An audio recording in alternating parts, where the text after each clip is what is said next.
Here at North Park at 2920 University Avenue, we talked to the manager, head chef, and 2 employees and got a closer look at a nonprofit organization called Make Projects. Besides having a delicious arrangement of food and drinks, which are all globally inspired and locally sourced, this nonprofit restaurant focuses on having a strictly farm-to-table menu while also providing work experience for youth and refugees. I get to work with such amazing people from all over the place. So anywhere from Somalia to Afghanistan to Cambodia, it's just every day meeting new people, new ideas. As much as I'm teaching, I'm learning. So it's just really, really cool to meet so many different people. Here at Make, they run a 10-week job readiness program, mainly for those 16 and older. The benefits of working here at Make is being able to experience working at a restaurant while being a teenager and being in high school with a good work environment, work people, and nice people that understand when you mess up or make mistakes. Through Make, these teens are able to gain work experience by working as a server or barista at their restaurant and earn $16.85 an hour plus tips. I think Make is a really good job opportunity for youth because they learn like really basic workforce skills like being on time, how to set up direct deposit, payroll, general like workforce culture. Make has helped me with career opportunities by not only adding stuff to my resume, but also help me develop the skills that jobs would seek for, such as like communication, confidence, and hardworking. Here at Make Projects, all eat well and do good. At Hoover High School, Athlete Academy is a program that prepares student athletes in underserved communities to equip them with skills to succeed in high school and sport life, as well as college. They aim to provide resources and support them through the academic year with mentoring and counseling.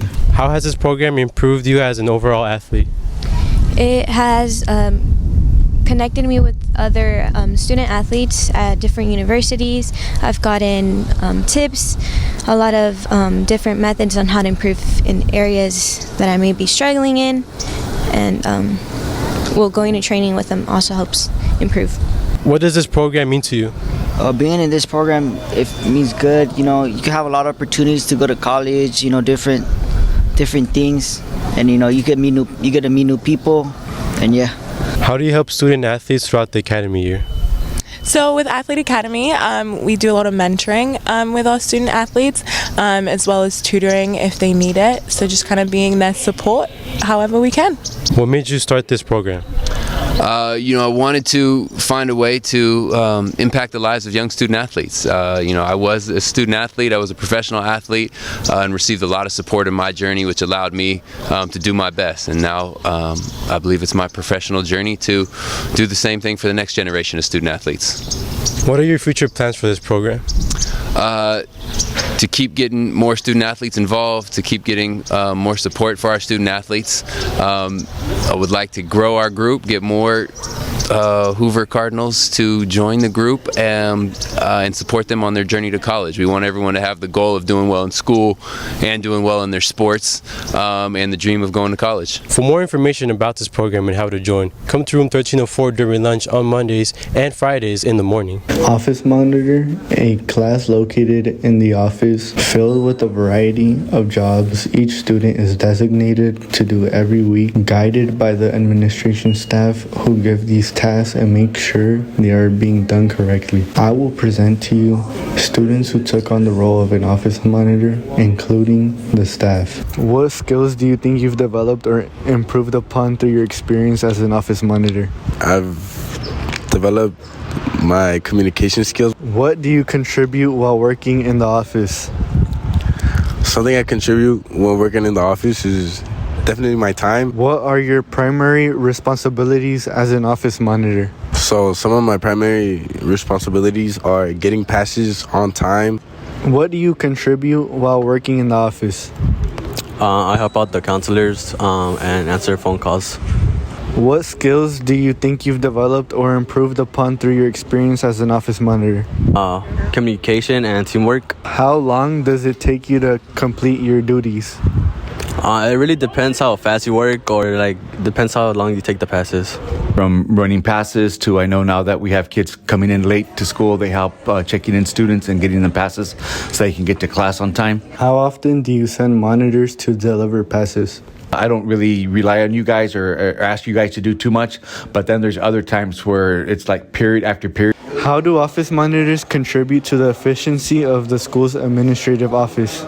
They give their time to help us here in the office. What type of guidance is provided to office monitors to help them fulfill their duties? We tell them their expectations of what we need them to do for us. How often do you send monitors to deliver passes? Passes are sent out throughout the period that the monitor is working here with us. So it could be every 10, 15 minutes. My name is Ms. Daya. I am the Assistant Site Coordinator for the Iman program. What is Iman?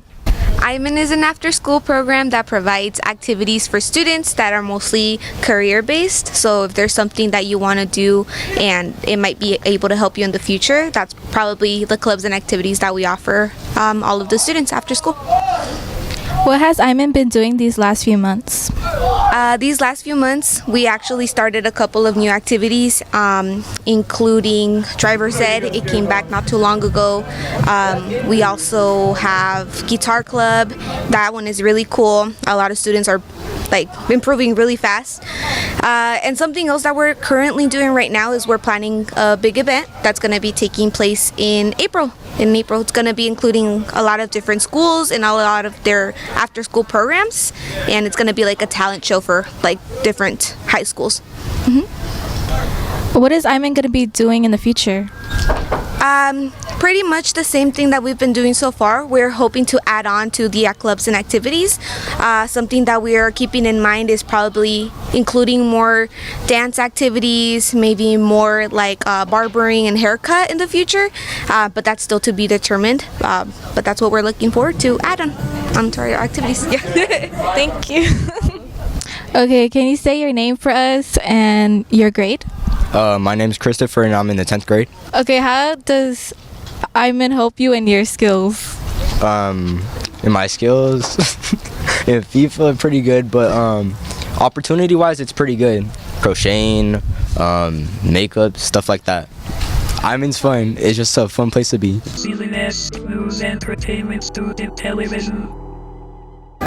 Next week, our school will be hosting a self-care fair, an event designed to teach others about healthy ways to relieve stress. The students planning this fair have been working on this event since November of last year. This event was introduced after a survey conducted revealed that the community wanted more focus on self-care and mental health. What is your name? I'm Miss Woodfill and I teach English in the Health Academy. And how can teachers sign up their class for the self-care fair? Well, actually, we've already sent out an email to all teachers in all academies to have them sign up, and teachers have already opted to participate, so we already have those teachers that are coming. But we do encourage staff to come on their prep. So it's open to all staff to come over and go through the fair on their prep, whether or not they've signed their classes up during class time. So we're so lucky at Hoover High School because so many community groups want to work with our amazing students. So UCSD School of Psychology wanted to work with the Health Academy in some way, and we thought what better way to work with them than help them develop our self-care fair at Hoover High. I feel like this would be really beneficial to the school, as a lot of kids don't really know that there are other ways to do therapies and I feel like advocating for this will also be 15 community partners such as Healthy Start, Healthy Corpse, and Square. Some of the activities in this event include water therapy, sound therapy, aromatherapy, and more. This event will occur on the 27th of this month, from 2nd period to 4th period. We hope to see you there. Hey, my name is Edgar. My name is Ernesto. And we're going to be giving you guys a tour of the workshop. Alright, so entering the workshop, we have our benches where we do most of our work at. And then we have vices right here where we could clamp our like little woods or stuff that we're going to put together. And then to our right, we have clamps where we could clamp things up, like our guitars, for example, how those are clamped up right there. And then if you walk over here, because you know safety first, you gotta put on your safety glasses. Always gotta enter the shop with some safety glasses because you can't be working without them. No? Oh, this is the table saw. This is where we use to cut pieces of wood, for example. So this is used for a block since it has cut marks right here. So for example, we'd use this saw to cut these pieces of wood up here to certain lengths that we'd be used them for. So, well, we prefer to find smaller woods instead of wasting the big lumber. It cuts strands of wood, so you would turn it on and then you would feed the wood in, and obviously it cut it into not these, but more like pieces of wood like this, thin pieces that you would that we would use them. Right here we have our air hoses. There's one on top of every table, as you can see. We usually connect these to our finish guns and framing guns, whatever we need to, like, you know, use to staple small little projects right here on our tables, because for the big ones we run different long hoses for outside, but it's just air. To be honest, you connect it, disconnect it, you know. For example, this is one of our toolboxes that we use almost daily. This has all the equipment we need for the projects that we build outside. So for example, this first cabinet has all the squares we need to make sure everything is straight and level for our measurements. These are really hex keys that we don't really use. Of course, we got our measuring tapes. Let's see what else we have in here. We have caulking. We don't really use this. This is empty. This is a framing gun. We use this for the sheds that we have outside. On the outside, we'd use these nails, and then we have to make sure they're precise where we're aiming at. And then these, what are these? These are finishing guns. These use staples, as you can see, but they aren't connected to anything right now. So under every table we have some vacuums. For example, these mobile sanders, when we sand down, we connect the vacuum into these so it won't pick up a bunch of dust, and the vacuum will collect the dust and everything, you know. So this is basically our tour of our workshop. We went over our main sources that we use on our daily basis here at the shop.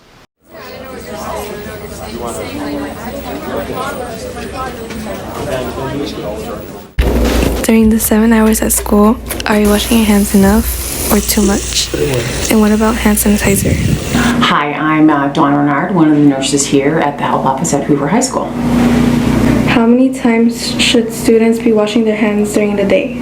Okay, so technically you should wash your hands 6 to 10 times a day. So that sounds like a lot, but if you think about it, you should be washing your hands before and after you eat, before and after you use the bathroom. What makes hand sanitizer not enough to substitute hand washing?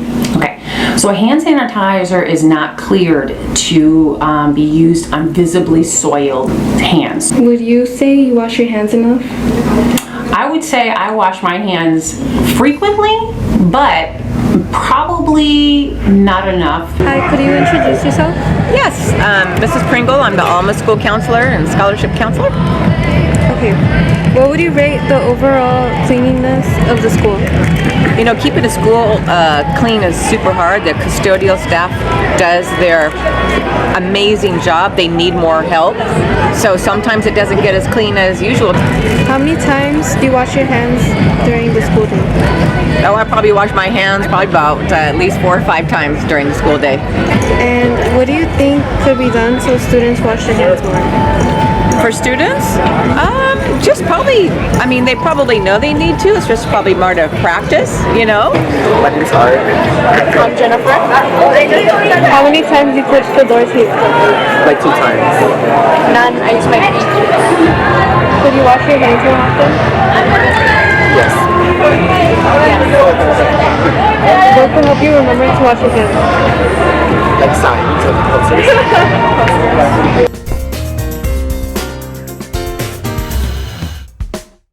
How many times in a day do you wash your hands?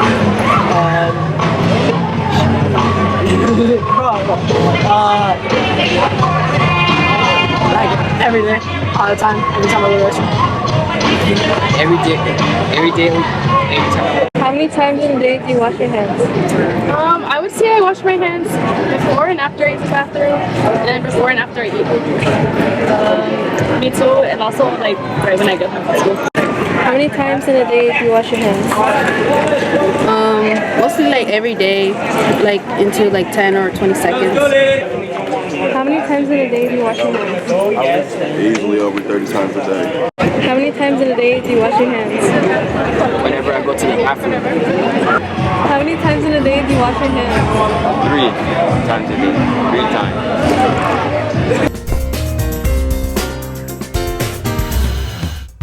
Not too far from Hoover High School is a restaurant that serves many Vietnamese cuisines. We visited Pho Van, which is located at 4233 El Cajon Boulevard. Their hours are from 8 a.m. to 9 p.m. on the weekdays and 7:30 a.m. to 9 p.m. on the weekends. The restaurant is very welcoming considering it can be very packed. Each of their tables had a tray for condiments as well as utensils. The employees gave us a generous amount of time to check out their menu. Their menu ranges from soups, pho, stir-fried dishes, vegetarian dishes, and more. They also had many options drink-wise. We ordered the egg rolls, chicken fried rice, veggie stir-fried noodles, and a mango smoothie.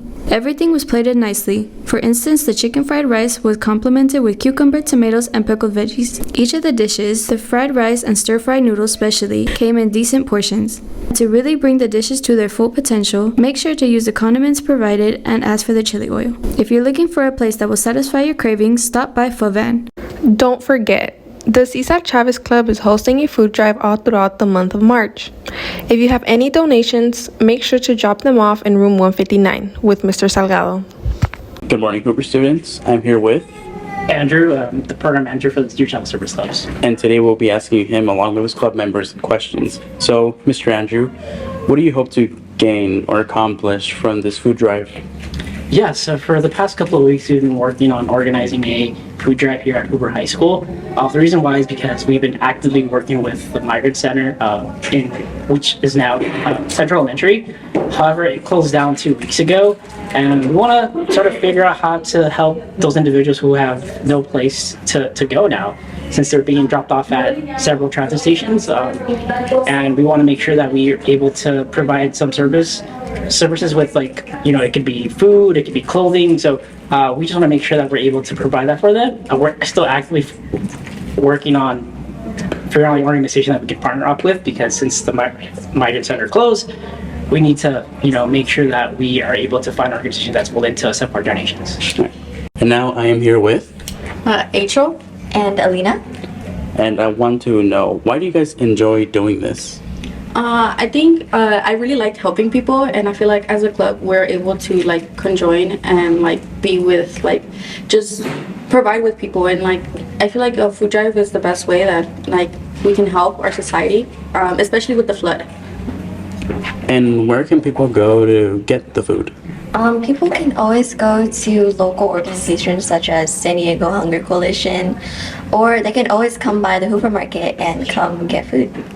On March 23rd, there will be a lot of events. Saturday school is being held at Hoover to clear absences or tardies you may have, especially for the seniors. The San Diego Waves will go against the Kansas City at 7 p.m. in Snapdragon Stadium. The first 15,000 fans through the gates will receive an NWSL Shield Champions pennant. So be there early, and they will also host a pre-game fan fest. Go to Ticketmaster or SanDiegoWaveC.com to get your tickets for the up-and-coming game. The 2024 spring MLB baseball season is starting, and San Diego Padres will play against the Seattle Mariners in the first exhibition match at 6:40 p.m. on March 25th at Petco Park. Go to MLB.com/Padres to get your tickets.